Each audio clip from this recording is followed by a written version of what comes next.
I have been a private jet pilot for about 12 years. I primarily work with charter flights for business people and celebrities, taking them to specific destinations with total discretion. I've always enjoyed this job. I love flying, and every route brings something new.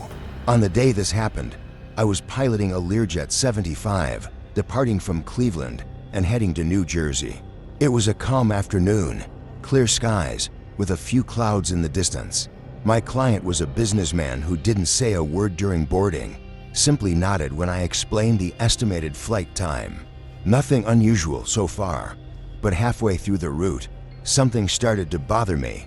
A faint bright spot flickered on the horizon, on the left side of the cockpit. I thought it was just the sun reflecting off some distant surface, but that light didn't disappear and seemed to be getting closer. As the flight continued, the situation got stranger. That light multiplied. Now there were 3 bright points moving in formation, parallel to the plane. I adjusted the radar to try to identify something, but nothing showed up on the monitor.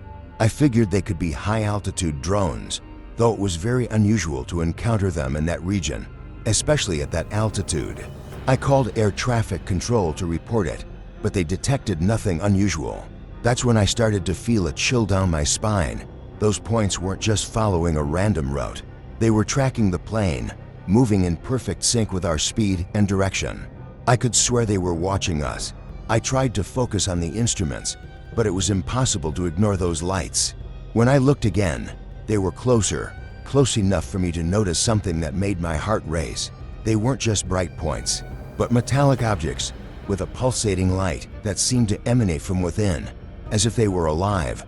Each one was about the size of a small car, with no visible wings or rotors. It was strange because, even at that distance, they made no sound. I switched to autopilot and grabbed my binoculars, keeping an eye on their trajectory. Looking closer, I noticed something that froze my blood. There seemed to be a strange structure in the center of each one, something that moved like gears or some kind of organism. They weren't like ordinary drones. They had an appearance that was both organic and artificial. For a moment, I thought about informing my passenger, but I decided against it. He seemed calm in the back, probably engrossed in some call or email. I decided that as long as the objects didn't show hostile behavior, I'd stay on course and focus on preparing for landing. But the uneasiness only grew. When we were about 30 minutes away from New Jersey, the drones got even closer, almost as if they were testing the plane's limits. They moved as if they knew exactly where we were, adjusting their speeds with precision. I tried a maneuver to evade them, quickly ascending to gain altitude. To my surprise, they followed effortlessly, as if they were toying with me. My heart was pounding. I was completely alone in this situation and had no idea what those things were. The more I tried to ignore the objects, the more impossible it became. I made another call to air traffic control, this time with my voice trembling, asking if there was any kind of military exercise happening in the area. The response was short and dry, negative, no activity recorded. "Do you have any technical issues, Captain?" I didn't know how to respond without sounding crazy, so I lied, saying everything was under control. The most unsettling part was that as soon as I ended the communication, the lights seemed to change behavior. They moved slightly away but began to maneuver erratically, spinning and crossing one another in complex patterns, like an organized dance. It was as if they wanted to show they were in charge, that I had no control over that airspace. I felt cold sweat run down my back, even with the cockpit's air conditioning on full blast. 15 minutes before landing, they did something I'll never forget. One of the drones, if I can even call it that, darted forward and stopped right in front of the plane. At an alarmingly close distance, it hovered there, as if blocking my path. The lights now pulsed irregularly, almost as if they were looking directly at me. My mind was racing. I thought about changing the route, making an emergency descent, anything to avoid contact, but the other 2 objects remained firmly in place like escorts, preventing any deviation. Then, out of nowhere, they simply vanished. There was no acceleration, no explosion. 1 second they were there, and the next, they were gone. I looked in every direction, checked the radar, but it was as if they had never existed. A total absence, like a magic trick that left the air feeling heavier. When I finally landed at the airport in New Jersey, my hands were trembling so much that I needed a few seconds to release the controls. I taxied the aircraft to the hangar, trying to appear calm. My passenger disembarked without saying anything, seemingly oblivious to everything. At that moment, I didn't know if I should tell anyone about what had happened or keep it to myself. During the post-flight inspection, I walked around the plane with heightened attention, looking for any signs of damage or evidence that those objects had really existed. There was nothing, no marks, no physical traces. But I knew what I had seen was real. It wasn't a reflection or an illusion. It was as if those drones, or whatever they were, had intentionally left no traces behind. Still, the feeling of being watched didn't go away. When I entered the aviation company's office to file the flight report, I hesitated to mention the drones. I ended up just writing visual anomalies en route and carried on with my routine. That night, at the hotel, I couldn't sleep. My mind kept replaying how the objects moved, the intelligence behind their patterns, and the moment they disappeared. It felt like a calculated farewell, as if they wanted to make it clear they were testing me or warning me about something. To this day, I don't know what they were. There were no reports of sightings in that area, and no one else seems to have seen what I did. But every time I take off, especially at night, I get that same chill down my spine, waiting for the lights to appear again. After that night, I spent weeks researching on my own, trying to find some explanation. Secret military drones, experimental technology. I even considered more bizarre theories, like UFO sightings. Nothing perfectly matched what I saw, the characteristics of the objects, the way they moved, and the fact that they simply vanished without a trace. All of it kept replaying in my mind. I ended up telling no one, not even other pilots. I feared they would laugh at me or, worse, start seeing me as unbalanced. But every time I think about that trip, I feel the episode was more than just an encounter with unknown technology. It was as if those drones, or whatever they were doing something more. Observing, analyzing, maybe even waiting. I don't know what they wanted, but one thing is certain: the sky, which had always been my refuge, now feels like a less safe place. And you, have you ever had an unexplainable experience? Don't forget to leave your opinion in the comments and share this story with those who enjoy mysterious tales.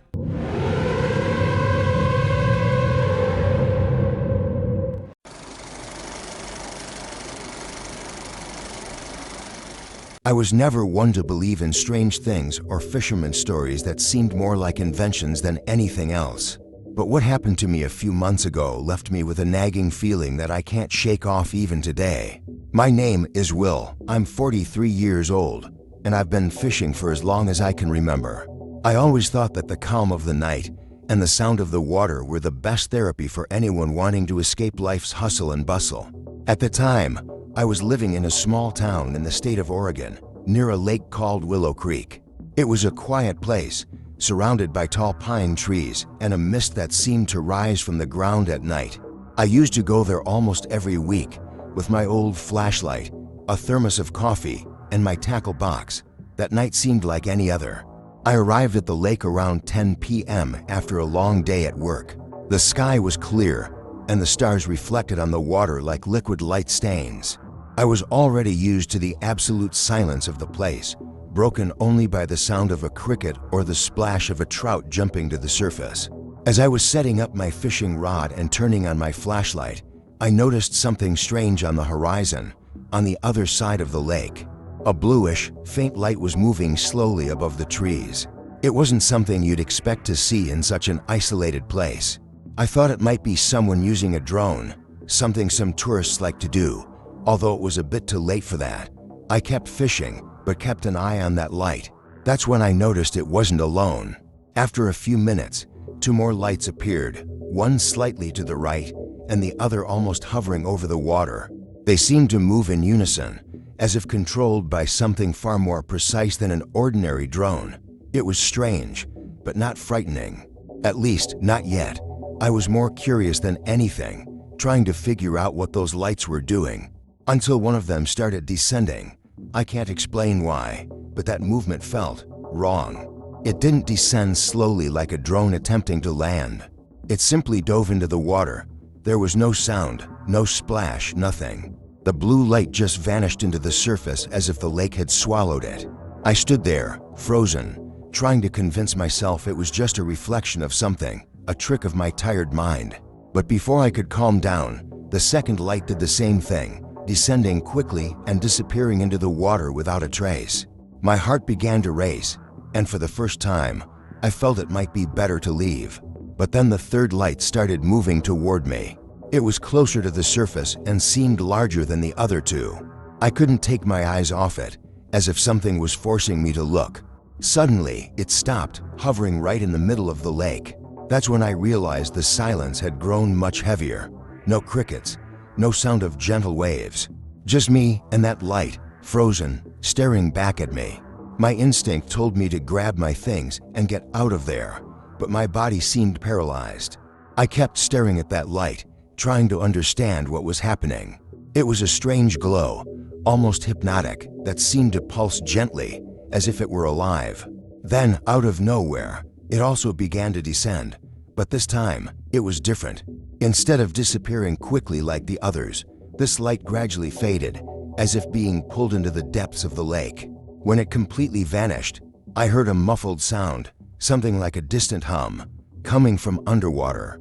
It was low, but so deep that it made the ground beneath my feet vibrate slightly. The sensation was so strange that I nearly dropped the flashlight I was holding. My mind was racing. I tried to rationalize, thinking it could be some kind of diving equipment, maybe a scientific research project. But who, in the middle of the night, would be doing this in a remote lake? I took a deep breath and started gathering my things, determined not to spend another minute there. That's when I heard a sound that made me freeze. This time, it wasn't the hum, but something much closer. The sound of water moving, as if something large had just surfaced. I turned slowly, shining my flashlight over the surface of the lake, and saw ripples spreading directly toward the shore where I stood. Nothing appeared, but the sound of the water continued, growing louder, and the waves got bigger. Something was coming. I don't know how to describe that moment, but it felt like every cell in my body was screaming at me to run. The waves on the surface of the lake grew more intense, and then, out of nowhere, they stopped. The silence returned, but this time it was even worse suffocating. The flashlight trembled in my hand as I illuminated the spot where the waves had started. That's when I saw something that, to this day, I can't explain. Right in the middle of the lake, where the lights had disappeared, the water began to spin slowly, forming a perfect whirlpool, as if being drained somewhere. And then, from the center of this whirlpool, something emerged. It wasn't a light, but an object, a metallic, circular structure that seemed to glow in shades of silver and blue. The thing didn't fully rise from the water. It only partially floated, as if it were observing. It had strange details, like lines pulsing with a bluish light and rotating circles on its sides. My first thought was that it was some kind of futuristic submarine or secret military equipment. But suddenly, that structure began emitting a high-pitched sound, almost unbearable, that seemed to pierce straight into my head. I dropped the flashlight to the ground and covered my ears, but the sound felt like it was coming from inside me, as if it were being transmitted directly into my brain. I screamed, not knowing what to do, and fell to my knees on the cold ground, trying to shield myself from the deafening noise. After a few seconds that felt like an eternity, the sound stopped as suddenly as it had started. Still on my knees, I looked at the lake, trying to understand what had just happened. The metallic object was no longer there. Neither were the waves nor the whirlpool. The water was calm, as if nothing had happened. My entire body was trembling, and I could barely stand up. I grabbed the fallen flashlight and started walking toward the car, stumbling over branches and rocks, my heart racing. I just wanted to get out of there. But as I moved away, I heard a crack coming from the trees behind me. My blood ran cold. I pointed the flashlight in that direction, but all I saw were shadows cast by the tall trunks and the dense fog. As much as I tried to convince myself it was just an animal, something about the sound felt deliberate, as if it was following me.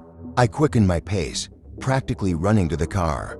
When I finally reached it, I got in and slammed the door shut, locking everything. The key trembled in my hand as I tried to start the engine, but it wouldn't turn over. With every attempt, it seemed like the noises in the bush grew closer. That's when, in the reflection of the rearview mirror, I saw a bluish light appear among the trees, faint at first, but growing brighter and brighter. It wasn't like before, at the lake. This light was more intense, almost blinding. Finally, the engine roared to life, and I sped off, tires screeching, without looking back. As I drove down the dark, winding road leading back to town, I couldn't stop glancing at the rearview mirror. The blue light was still there, flickering between the trees, but it seemed to be following me, keeping its distance. Every turn I made, it seemed to move in sync, as if it were watching me. My entire body was on high alert, my heart pounding so hard it hurt. When I finally reached the main road, the light simply stopped. It didn't vanish immediately, it just hovered, motionless, between the pine trees at the edge of the forest, until, in the blink of an eye, it extinguished as if it had never existed. The rest of the drive home was a blur of fear and adrenaline. I didn't stop, not even to catch my breath, until I parked in my garage. That night, I didn't sleep. I sat in the living room with all the lights on, thinking about what had happened. The next morning, I returned to the lake, this time during the day when the place seemed harmless. There was no sign of the lights, the waves, or the metallic object. The lake was just as it had always been, calm and silent. I told a few people what I had seen, but as expected, no one believed me. Some said I must have been tired, seeing things. Others thought it was a prank by someone using high-tech drones. But deep down, I know what I saw, and I know that, since that night, I haven't been able to return to Willow Creek. Sometimes I wonder what those lights were doing there, and why they seemed so interested in me. But to be honest, I don't want to find out. And you, would you dare to go night fishing in an isolated lake? Share your thoughts and your strange stories in the comments below.